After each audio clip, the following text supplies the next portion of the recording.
ધારાસભ્ય ચૈતર વસાવા પર આરોપ લાગ્યા છે કે તેમણે ભારતીય જનતા પાર્ટીના તાલુકા પ્રમુખને ફટકાર્યા છે અને આ મામલે પોલીસ ફરિયાદ પણ નોંધાઈ છે, પરંતુ જ્યારે પોલીસ આ ચૈતર વસાવાને ધક્કા મારીને લઈ જતી હતી તે સમયે કયા નેતાએ ગાડીના આગળ આવી પોતાના જીવના જોખમે ચૈતર વસાવાને બચાવવાનો પ્રયાસ કર્યો છે તેની વાત કરવી છે। વૈષ્ણવજન તો તેને કહીએ જે પીડ પરાઈ જાનાને રે।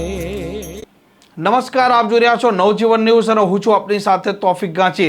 ડેડિયાપાડામાં એટીવીટીની આયોજનની બેઠક મળી હતી, જેમાં સરકારી અધિકારીઓ પણ હાજર હતા અને ડેડિયાપાડાના ધારાસભ્ય ચૈતર વસાવા અને આજ ડેડિયાપાડાના તાલુકા પંચાયતના પ્રમુખ સંજય વસાવા જે પોતે ભારતીય જનતા પાર્ટીમાંથી છે તે સમયે બંને વ્યક્તિના વચ્ચે બોલાચાલી થાય છે, ઝપાઝપી છે અને મામલો કોલર પકડવા સુધી પહોંચે છે અને પછી મામલો પહોંચે છે ડેડિયાપાડાના પોલીસ સ્ટેશન। ડેડિયાપાડાના આ ધારાસભ્ય ચૈતર વસાવાના પર ગુનો દાખલ થાય છે અને પોલીસ જ્યારે તેમને રાજપીપળા લઈ જવા માટે નીકળે છે તે સમયે આદિવાસી લોકોનો આક્રોશ ફાટી નીકળે છે અને નર્મદા જિલ્લાના આમ આદમી પાર્ટીના પ્રમુખ નિરંજન વસાવા તે સૌથી પહેલા આ પોલીસની ગાડીના આડે આવે છે અને તેમના જીવના જોખમે આ ગાડી છે તેને આગળ લઈ જતા તે રોકવાનો પ્રયાસ કરે છે અને તેનો વિડીયો પણ સામે આવ્યો છે।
આમ આદમી પાર્ટીના નર્મદા જિલ્લાના પ્રમુખ નિરંજન વસાવા પોતે આડે આવે છે અને પોલીસ જ્યારે ચૈતર વસાવાને ધક્કા મારી ગાડીમાં બેસાડતી હતી તે જ સમયે આ નિરંજન વસાવા સૌથી પહેલા આ વાહન રોકવાનો પ્રયાસ કરે છે, તેમના જીવના જોખમે આ વાહન રોકવાનો પ્રયાસ કરે છે। અત્યારે ચૈતર વસાવાને રાજપીપળા લઈ જવામાં આવ્યા છે।